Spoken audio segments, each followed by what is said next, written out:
Anao io ah! Zava pro, manolotra ho anao.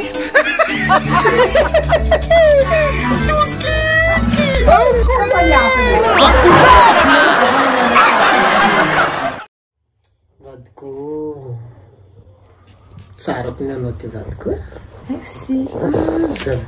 Tanao vadiko, tanao mampiasa za mamelo ny tegna mantreka ty mantreka ary mantreka ty noho ny fitiavako anao fo vadiko.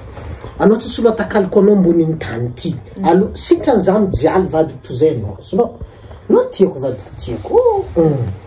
Hitanao vadiko na hoe na raha elely mampahory anao fiainana tsy tiako. Na anao zao ty ne vadiko hoe sitrany karaha ataony hoe jialy alo sitrany za maty vadiko toy zay anao satria anako anao mijaly vadiko. Magnino? Miasa loha mampiasa loha zay vadiko. Ino zay lasa mitseky ny Kay zay ke fitiavana aminao, alenao zay za le maty fotsy anao. Tsy zay gazova tandrinasa baka azonao mijaly Ninao fitiavan-tegna dila loatra ino magnamana zay za zay le maty maty fotsy anao. Kaza baka Anao zay ko mijaliko ne. Anao Sabi zay keko ne. anao tsara tiako mijaly vadiko ka za mandeha anao magnalia. Zavatry anao fa kunambia poison za agnatin'ny tragno ty ato.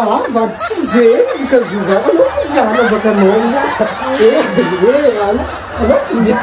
Anao ka za mandeha. Aza mandeha anao. Aza